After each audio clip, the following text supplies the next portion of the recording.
Promotional consideration paid for by the following. UFC 143 in the books. It happened over a week ago, but nonetheless, I'm here, better late than never, for IronForgesIron.com. Here with my boy, Mr. Famous Face, aka IndaWeedz. What's up, IndaWeedz? What up? I don't only drink this, I drink crepe. But on deck, we have good beer too. Nothing wrong with that. Nothing wrong with that. So, nonetheless, we're here to talk about the UFC 143 real quick, because I know a lot of people are asking me about that. Forgive me for being late on this. I was a little sick. Chuck had work. This vlog seemed like it was never going to happen, but IndaWeedz was fortunate enough to actually let this happen. So I'm so happy to get this over with. Hopefully there's no technical difficulties, none of that shit. Let's start it up. First fight, Ed Herman versus Clifford Starks. And going down this card, 143 card, the only thing that stuck out in my mind was the co-main event and the main event.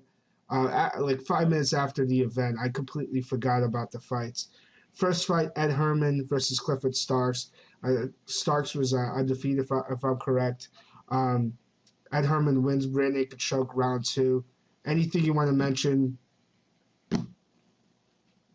Nothing really in that fight. I mean, for what it was pretty much like a fight of like the class of fighter. Like Ed Herman probably fought like a higher tier of fighters. So it was pretty much like not more of a veteran, but like someone just on a different level. You know what I'm saying? Ed Herman's fought on the main cards. He's pretty much just on a. He's got more. I understand what you're saying. He's pretty much got more experience, you know. And then of course, I think he headlined the Ultimate Fighter that year, so he's here for the big show. It is what it is. That didn't matter to me. Second fight, Renan Barão versus Scott Jorgensen. I think I had Scott Jorgensen winning this fight just because I know Barão was like I think 25 and won. He was like a 25 win streak. And please, I'm sorry if I get anything wrong. Honestly, I got shit on for the last. People call me out on my Carlos Condit quote. But Barão wins by decision. Scott Jorgensen loses. Anything else you want to mention about that? The only thing that I'll say about that fight is it was so hyped by Joe Rogan and the commentators and Barão being like the best non-champion MMA fighter. Pretty much on the point, like they pretty much beefed him up as like, okay, if Jose Aldo were to retire right now, here's your next Jose Aldo. He's the man, and he didn't show improve. It was for me, it was a boring fight. He didn't live up to the hype that they tried to hype him up in that pay-per-view. Yeah, that's pretty much it. It was kind of a disappointing turnout for Barão, but nonetheless, he wins. Third fight, Josh Koscheck versus Mike Pierce. Split decision. I thought Koscheck was going to murder Pierce because of all the shit-talking that Pierce did. And Koscheck wins by split decision. People I saw online and Twitter and everything were saying Pierce won. To be honest, I don't even care. I'd rather see Josh Koscheck fight than Mike Pierce. So, whatever. Anything you want to mention in that? In that fight, I'll just look at it as Koscheck talks a big game, but for what it is, like you have a guy that they're bringing up to fight him that a lot of people won't even know about, but at the same time, he didn't even put him away in the fashion that he should have. And they're both wrestlers, so for what it is, I think that he should have had a more dominant.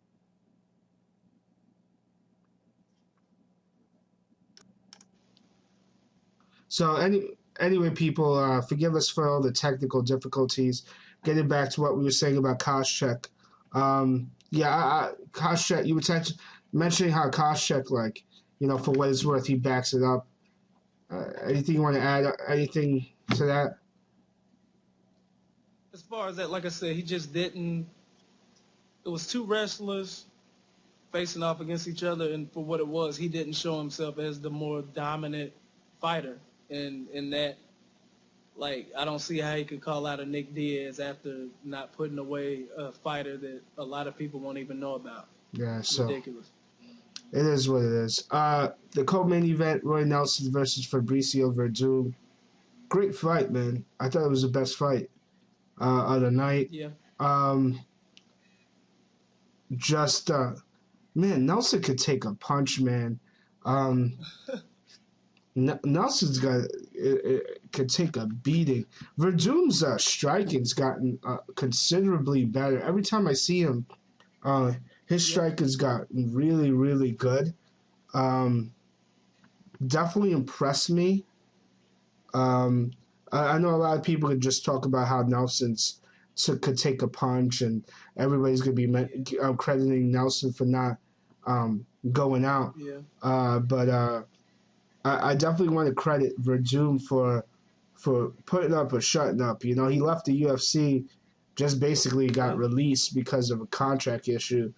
And people basically said, oh, he's a fluke. You know, he caught Fedor, and then that was it. And he looked like shit against Overeem. But Verdum's definitely an elite heavyweight, and this fight definitely leads to that argument, or lets the haters know that basically Verdum he's the real deal, you know. So that's all I want to say about that. Anything you want to add? Pretty much, Roy Nelson. I mean, he's what I like to call like a good old boy. I think he has a bit of crazy in his head to where like you're not gonna knock his lights out. He may like it a little bit. Yeah. You know what I'm saying? Like, yeah. Crazy. Yeah, it is what it is. I don't even know what Nelson could do to this game. I don't know if he's always gonna be a mid card guy or what, but he's fun to watch. He will always be a mid card guy. However, the one thing that I don't get is his cardio is like for what you see, what you get more cardio out of Roy Nelson than what you see, and that in itself is a crazy thing. And people say that like, oh, he needs to lose weight. Maybe he doesn't need to lose weight. Like Fedor, he walked around with extra pounds during his Pride years, but he put people away when he wanted to put them away. And truthfully, he could be the exact same thing. I think that maybe he's just not focused enough as far as training on the ground, even though they say he's a black belt, and just pretty much just polishing up everything to be a complete fighter. I think that maybe he's just, truthfully, for even like what Joe Rogan said, he may just be lazy a bit, you know? Crazy, man. It's crazy how you would never think that Nelson is like a UFC fighter, man. You see that guy, you would think that he's just like an average guy, man, you know? Nonetheless, fans love to watch him fight. I love to watch him fight, so, you know, he'll be back. Main event, Nick Diaz versus Carlos Condit. I scratched my head with this one. Before I go into my whole rant, the fans in general, looking into this fight, thought it was going to be an all-out war. We didn't get that all-out war. What I argued with myself internally was I wrong to be upset that it wasn't an all-out war? Carlos Condit has every right to be a strategic fighter and have a game plan walking into it. And going into it, my coworker and I were talking, Gary, and Gary was telling me, he's like, you know, the only way to beat Nick Diaz is to go in and out, you know, hit him with a couple of shots and basically back up, kind of like what Edgar did with BJ Penn. He said that's basically the only way he could really beat Nick Diaz. The problem is Carlos Condit didn't have the cardio to do that. I was wrong about Carlos Condit's cardio because he lasted all five rounds. But he fought it safely though. He fought it safely. He fought it safely, and there's nothing wrong with fighting safely. What upsets me the most was the fact that Condit was talking a big game, how he was gonna knock out Diaz, and this was gonna be that's what upset. I think that's what everybody was flipping out about, because if Condit didn't say all that, Condit just said, "I'm gonna go out there and do what I gotta do to win this fight," or there's and I'm paraphrasing like Diaz said, pretty much. Right? Yeah, if Condit said, "I'm gonna go out there, I'm gonna fight this guy and take my ass whooping." If it was Condit on the other side that said that, then you can understand a game plan and not a fan's fight. It's kind of wild because, Condit's the one that was shit talking like this was going to be a short night, and that's what the fans were looking forward to. It's crazy, man. Without seeing everything, I thought the first round Diaz won. I thought the second round Diaz won. I thought for sure the fifth round Diaz won. I think you had the third and fourth. Do you have the third round for Diaz as well? This is how I had this fight. 1, definitely Diaz. 2, definitely Diaz. 3 was a very, very close round, but Diaz pretty much he held down the center of the cage, and he took no crazy amount of damage. 1 round, definitely Diaz. 2 rounds, definitely Diaz.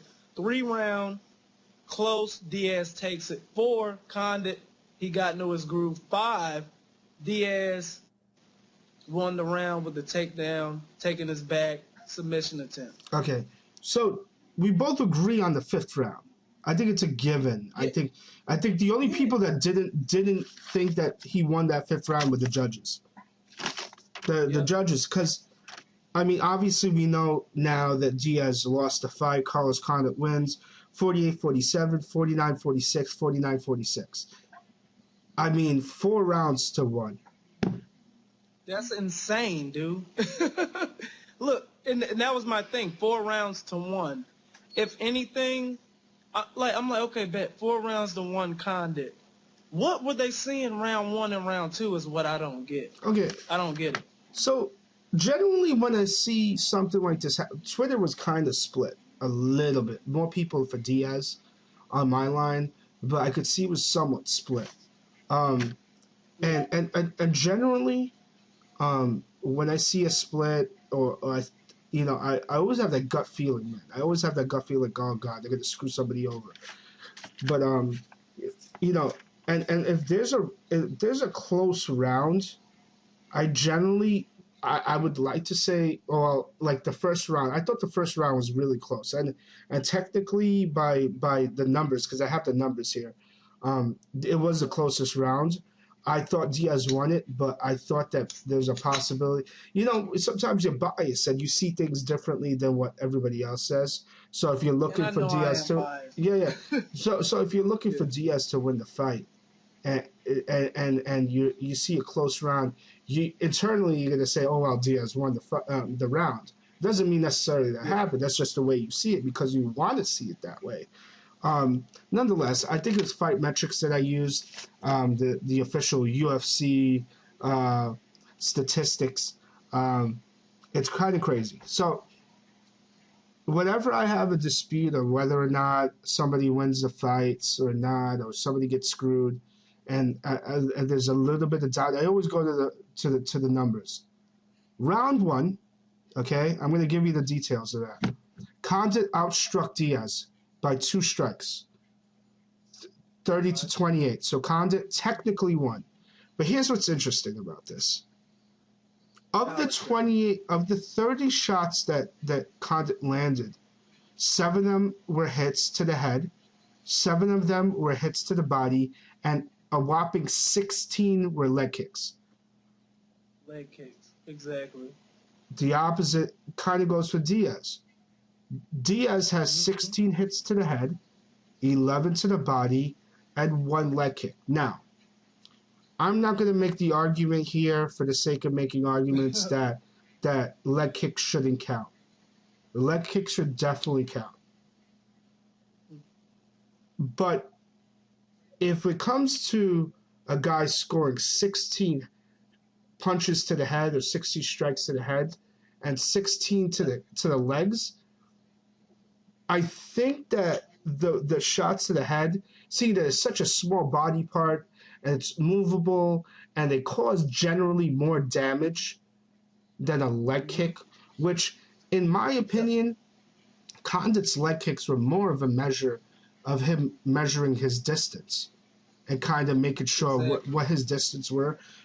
Maybe that was... he should run, pretty much. So... That's how I looked at it. Oh, my God. So, for the one time in my life, I thought the numbers lied. You know, you said men lie, women lie, numbers don't. This time I actually thought the numbers lied to me. Technically, somebody's going to look at this and say, well, if you never watch MMA, well, there were 30 strikes and whatever, and then, 16 were to the leg and 16 were to the head, same thing. But I think I'm maybe in the minority here that says if you get hit in the head and you get hit in the leg, the ones in the head should count more. And if we're talking about the difference between 2 strikes, in my opinion, you got to give it to Diaz. And if you feel free to comment if you guys don't disagree with me, and put it on my post it or whatever. Let me know what you guys think. So even with that, the numbers there, I want to say that Diaz won the first round. Anything you want to add to that? I mean, as far as even that, just how you elaborated on leg kicks versus snapping someone's head back to possibly, if the punch was thrown even that much more strategic and perfect, it could have been a knockdown. How could you, the second round was almost the same thing, I think. And in that... I'm just in shock. I'm angry, man. I'm angry about this fight. I'm angry. You know what I'm saying? Maybe it's just me. I'm so angry about this fight because what do you do? It's like what do you do? It's like for what it is. And truthfully, at the very beginning of what you said, the thing that angers me the most about this fight was the whole prime time FX fuel, whatever the fuck thing that they did as far as it's going to be a dog fight. And this was the fight to where it could have been a fight of the year.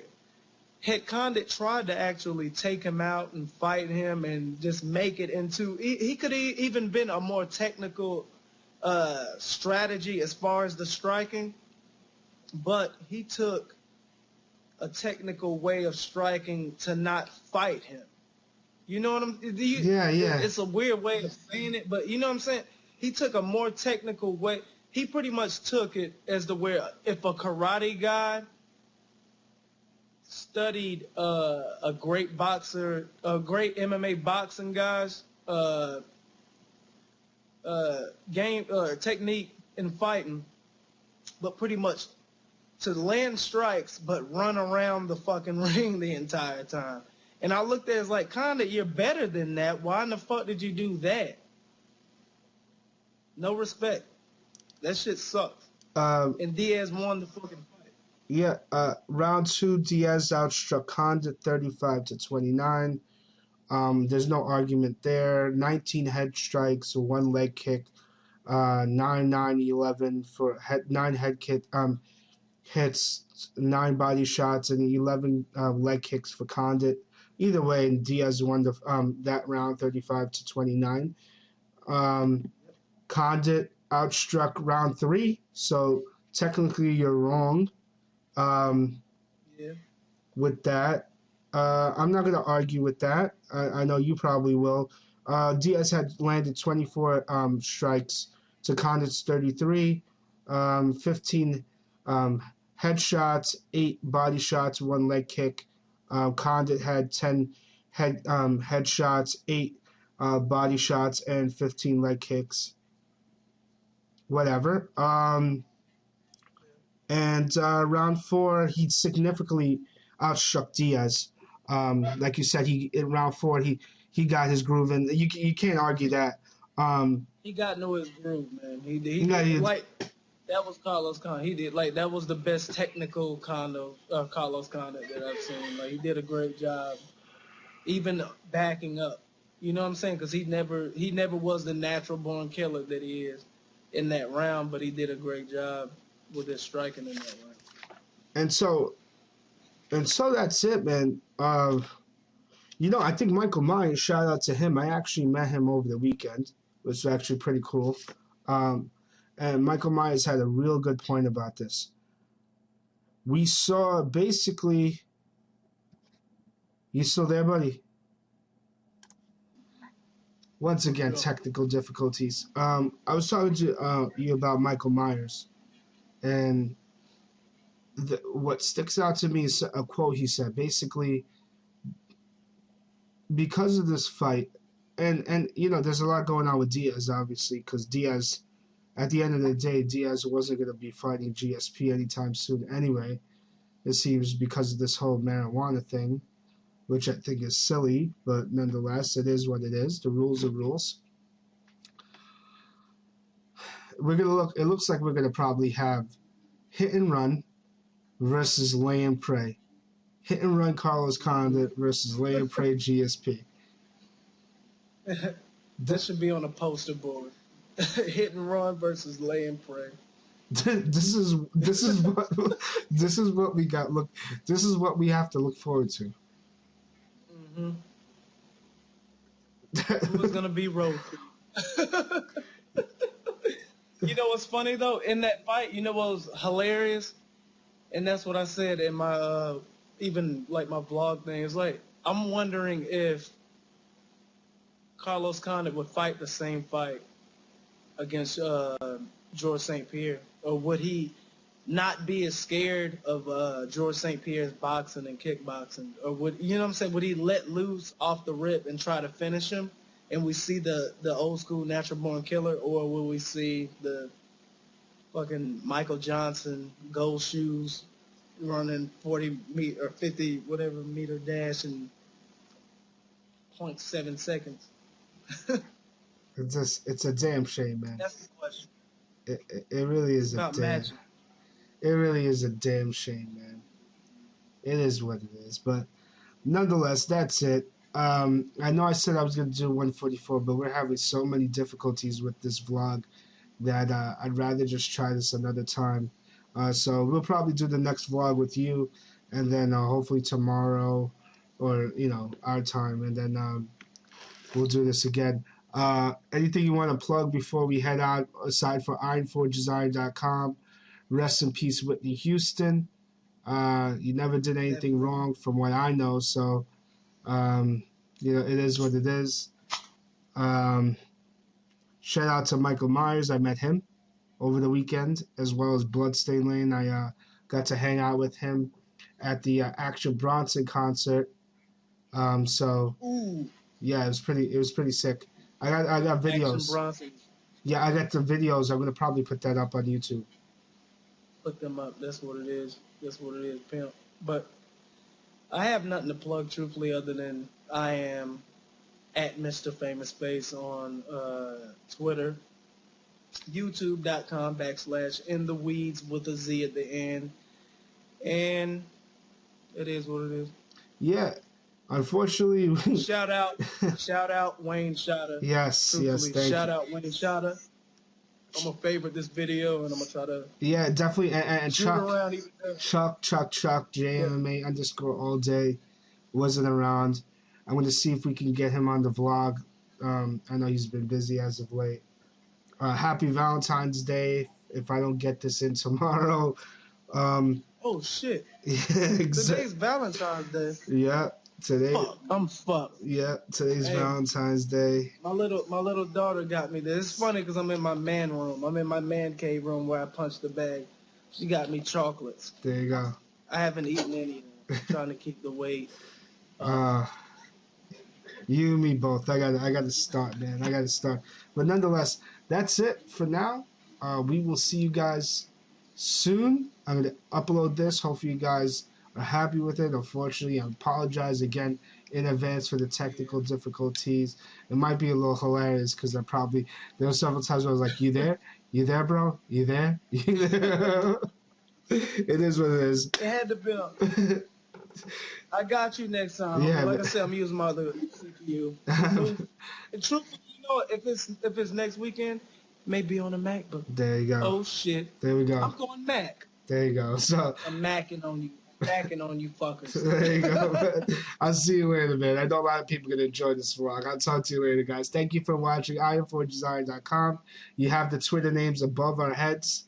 Check it out. Write us comments. I actually want to hear what you guys have to say about the fight, especially the numbers that I put out there, especially that first round.